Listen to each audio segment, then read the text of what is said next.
Assalamualaikum warahmatullahi wabarakatuh. Perkenalkan, nama saya Nazil Sewati dengan NIM 438. Saya akan mempresentasikan hasil review jurnal saya yang berjudul Cyber Use Abuse Misses, atau yang bisa kita sebut sebagai teknologi siber, yaitu penggunaan, penyalahgunaan, dan penyalahgunaan. Kita masuk ke slide pertama, latar belakang. Sebagai efek samping dari globalisasi dan masifnya layanan siber, jumlah kejahatan baik yang dilakukan tingkat lokal maupun global semakin meningkat. Pemerintah dan lembaga penegakan hukum menyadari hal ini dan mencari tindakan penanggulangan yang mungkin tidak hanya mengikuti solusi tradisional. Penanggulangan teknologi saja tidak cukup, namun perlu menemukan budaya keamanan siber. Maksudnya apa? Jadi semakin berkembangnya teknologi, maka akan semakin banyak juga hal-hal yang akan lebih mudah kita lakukan. Namun itu semua pasti berdampak positif maupun negatif. Nah, untuk meminimalisir dari dampak negatifnya tersebut, mungkin ada penanggulangannya, yaitu dengan menumbuhkan budaya keamanan siber atau menanamkan budaya keamanan siber yang dimana agar kita tetap mempunyai batas dan tidak menyalahgunakan teknologi. Kita lanjut ke slide berikutnya. Singkatnya, revolusi digital. Mulai dari dekade pertama abad ke-21, sejumlah instansi pemerintah, lembaga, dan perusahaan swasta yang tersebar di seluruh dunia, baik di negara-negara industri dan berkembang, menginvestasikan waktu dan sumber daya pada layanan elektronik sebagai efek samping dari globalisasi dan penggunaan layanan siber secara besar-besaran, serta aplikasi di masyarakat. Jumlah kejahatan yang dilakukan baik di tingkat lokal maupun global semakin meningkat. Maksudnya apa? Yaitu teknologi semakin berkembang. Ini adalah kita ini sedang berada di zaman revolusi digital, yaitu zaman di mana kita sedang pergantian ataupun meningkatnya teknologi ataupun peran digital. Dan sudah banyak perusahaan, lembaga, bahkan pemerintahan menggunakan teknologi baik untuk sesuatu yang kecil maupun sesuatu yang besar. Lalu lanjut ke slide berikutnya, dari visi hingga kenyataan. Seiring berjalannya waktu, menjaga tingkat keamanan yang memadai dan menjaga kepercayaan menjadi semakin rumit. Baru-baru ini muncul isu-isu mengenai etika, kepemilikan data, privasi, dan banyak lagi, serta dampak teknologi siber terhadap masyarakat dan perekonomian. Ya, maksudnya mungkin teknologi ini membawa dampak baik, dan visinya juga walaupun memiliki dampak baik dan buruk itu akan tetap seimbang. Namun pada kenyataannya banyak sekali teknologi-teknologi zaman sekarang yang sudah masuk ke ranah data atau privacy kita. Seperti yang kita lihat, teknologi siber menyatu setiap hari dengan semakin banyak sektor. Mulai dari penyebaran ponsel pintar dan juga seterusnya. Kita banyak sekali menggunakan teknologi siber di sektor apapun, dimanapun. Nah, sehingga hari ini dan nanti masa yang akan datang, kita akan menghadapi dampak nyata dari teknologi siber terhadap masyarakat. Dan pastinya pada kenyataannya juga selain dampak positif yang akan kita rasakan, dampak negatifnya pun akan kita rasakan.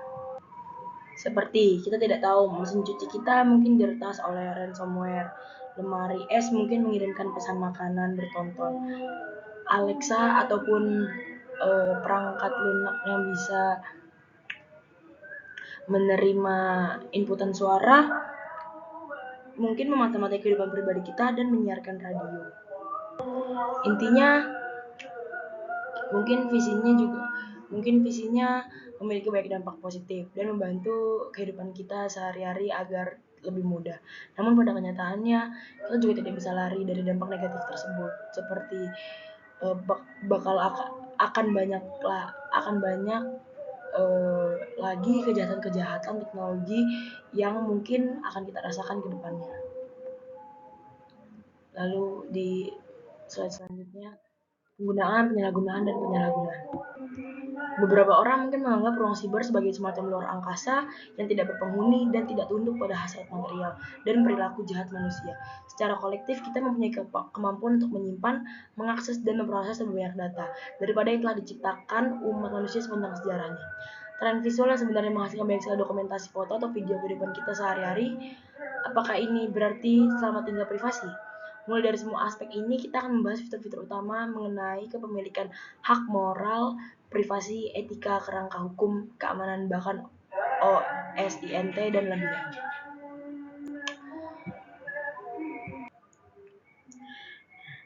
Privasi berkaitan dengan kontrol atas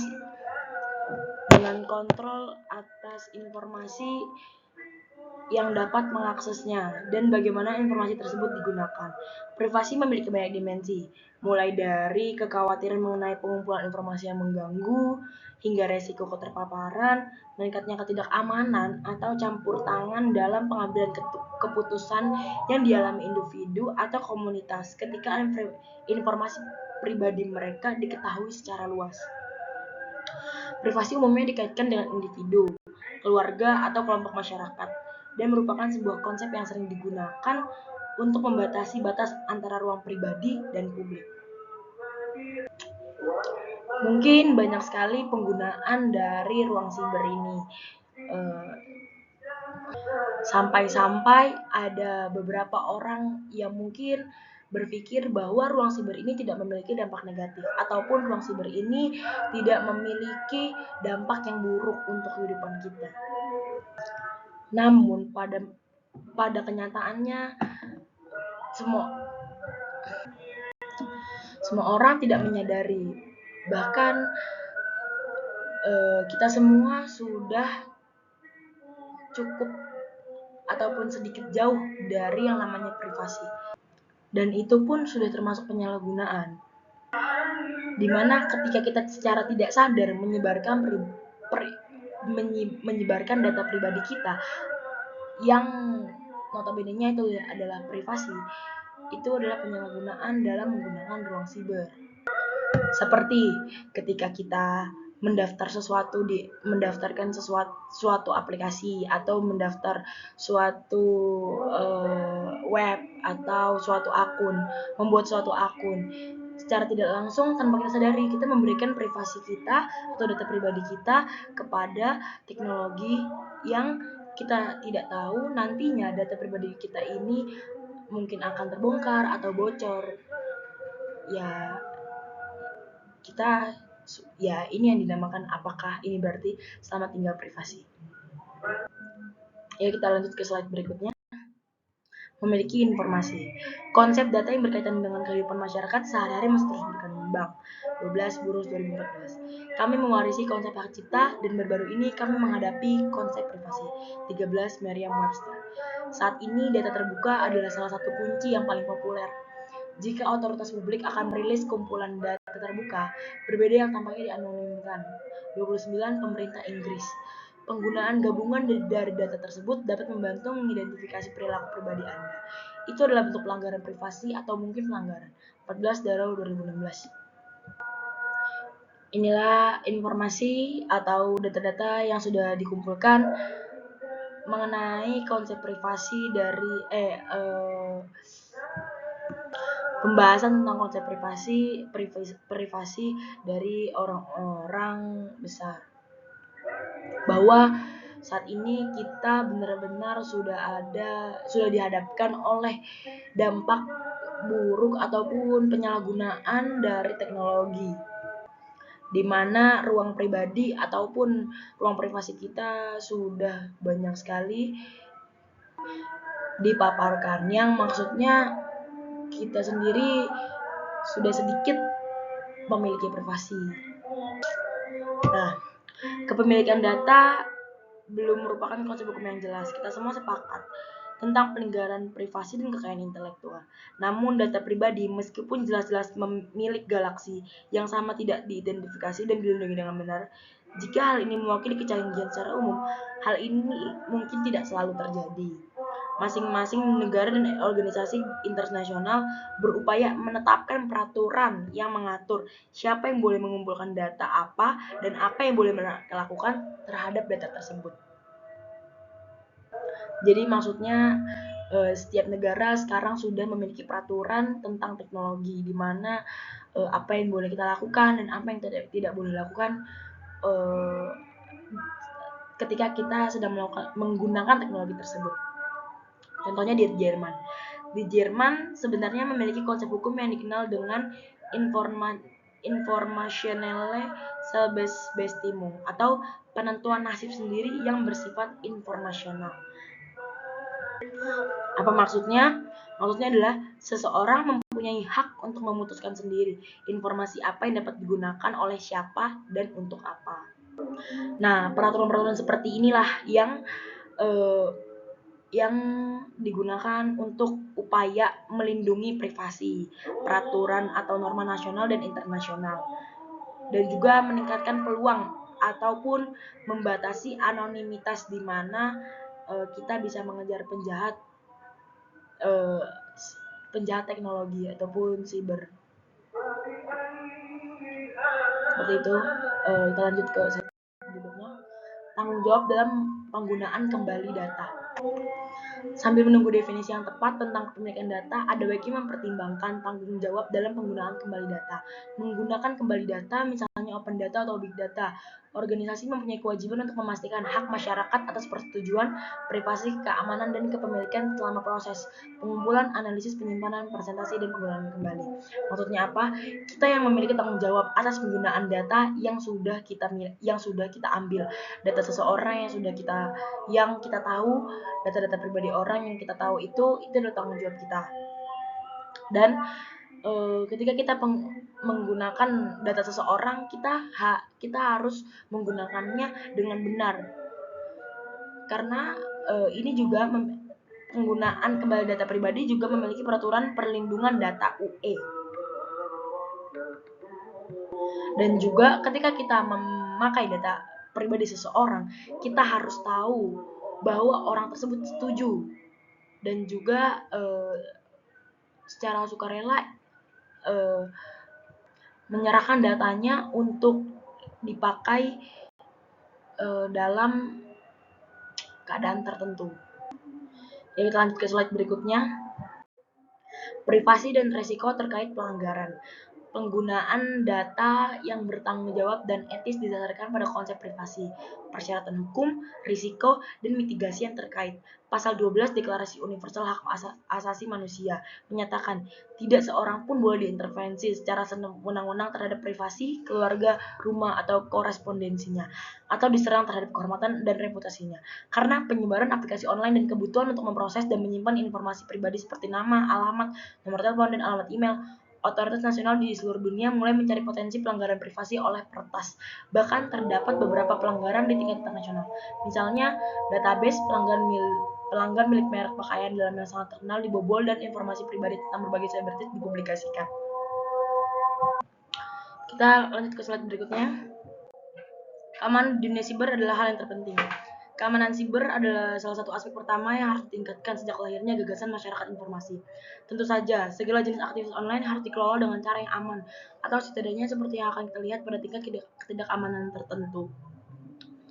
Ya, pastinya di keamanan di dunia cyber ini penting banget ya, karena kalau nggak ada keamanan di dunia cyber, orang bakal seenaknya menggunakan teknologi tanpa memikirkan dampaknya untuk orang lain, ataukah merugikan, ataukah membuat orang tersebut susah, ataukah bahkan membuat teknologi itu menjadi terombang-ambing. Makanya keamanan di dunia cyber ini nih pasti adalah hal yang terpenting. Pendidikan, budaya keamanan siber. Untuk berkontribusi dalam menjembatani kesenjangan keamanan siber, kita dapat memperkirakan metodologi yang didasarkan pada kesadaran, pendidikan, dan pelatihan langsung. Metodologi ini telah dipromosikan dalam berbagai kesempatan, termasuk jalur keamanan siber, pada Forum Ekonomi Dunia yang diadakan di Davos Januari 2019. Nah, untuk menjembatani kesenjangan keamanan siber ataupun untuk menyeimbangkan dunia teknologi, tentunya harus ada budaya keamanan siber di mana orang-orang dididik atau diberitahu atau disosialisasikan terkait keamanan siber, di mana apa yang tidak boleh diperbuat dan ataupun apa saja yang boleh diperbuat. Jadi ibaratnya agar orang-orang tuh memiliki batas untuk menggunakan teknologi, di mana mereka harus sadar kalau yang mereka lakukan salah ataupun yang mereka lakukan ini di luar batas. Seperti itu. Selanjutnya, penilaian resiko atau pemetaan. Kita semua tahu bahwa keamanan dan privasi memiliki resiko, sebagaimana telah disebutkan. Oleh karena itu, penting untuk mengidentifikasi dan memitigasi resiko yang terkait dengan masalah privasi dan keamanan. Ini maksudnya apa? Jadi kita udah harus tahu resiko apa yang akan terjadi jika kita tidak mematuhi ataupun jika kita menggunakan teknologi di luar batas, ataupun jika kita menggunakan teknologi tidak sesuai dengan tempatnya. Kita harus bisa menilai resikonya untuk kita, untuk orang lain, dan untuk dunia itu seperti apa. Selanjutnya, dampak sosial. Seperti yang tadi uraikan, media sosial adalah salah satu tonggak sejarah yang baru-baru ini diperkenalkan dalam domain digital. Media sosial menjadi kunci sukses domain digital. Status di sosial media mau kemana hari ini? Penggunaan sumber daya digital secara massal yang menciptakan kecanduan adalah sisi sosialnya. Dampak sosialnya, ya udah bisa kita lihat bahwa sosial media ini membuat kita menjadi kecanduan. Yang artinya sosial media ini dibuat oleh teknologi, dan teknologi ini secara tidak langsung membuat kita kecanduan. Dan juga mengeluarkan privasi kita secara tidak langsung, seperti ketika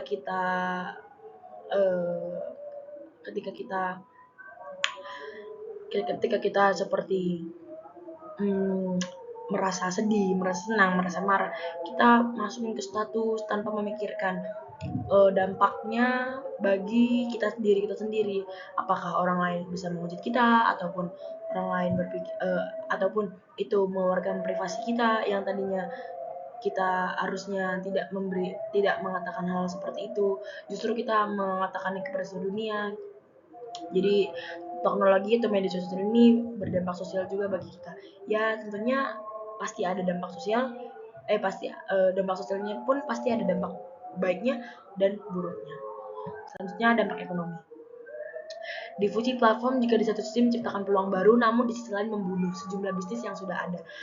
Akses terhadap platform layanan global menciptakan jalan pintas antara penawaran dan permintaan yang menghilangkan sebagian besar rantai nilai tambah tradisional seperti yang dulu terjadi pada mall dan sekarang menjadi platform. Intinya adalah bahwa sifat spesifik dari teknologi digital sebenarnya menciptakan lebih sedikit posisi. Maksudnya apa?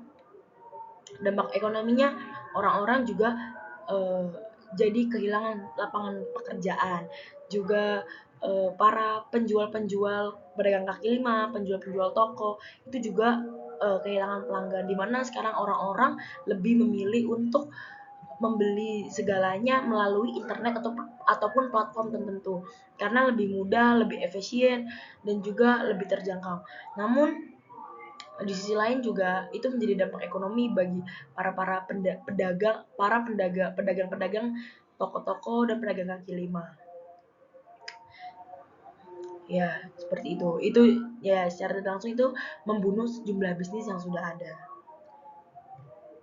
Caranya bagaimana? Ya, solusinya kita harus terus mengikuti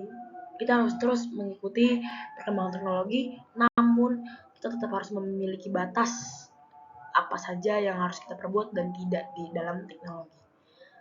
Selanjutnya, kesimpulan. Seperti yang sudah diuraikan dalam dokumen ini, penggunaan, penyalahgunaan data, dan lebih khusus lagi, data pribadi dapat menimbulkan ancaman kecil atau besar, mulai dari pelanggaran privasi hingga ancaman politik, ekonomi, dan keamanan nasional. Untuk meningkatkan ketahanan dan memitigasi resiko akibat ancaman hibrida, kita perlu meningkatkan kesadaran tentang resiko siber sebelum teknologi siber menyebar dan mengendalikan sebagian besar realitas baik orang dewasa maupun generasi muda. Harus sadar akan potensi resiko. Ya, kesimpulannya, kita harus tahu dan kita harus menggunakan teknologi secara benar, dan kita harus memiliki batasan untuk teknologi, di mana apa saja yang boleh kita perbuat dan tidak di dalam teknologi ini. Sehingga kita juga harus meningkatkan kesadaran tentang resiko yang terjadi jika teknologi siber ini menyebar dan teknologi ini menyebar dan yang pada akhirnya kita lupa akan hal lain. Sehingga justru bukan kita yang mengendalikan teknologi, namun teknologi yang mengendalikan kita. Itu jangan sampai terjadi. Maka dari itu kita harus menanggulangi teknologi. Kita harus membatasi teknologi dengan pendidikan budaya siber. Sepertinya itu saja yang bisa saya sampaikan. Lebih kurangnya saya mohon maaf. Wassalamualaikum warahmatullahi wabarakatuh.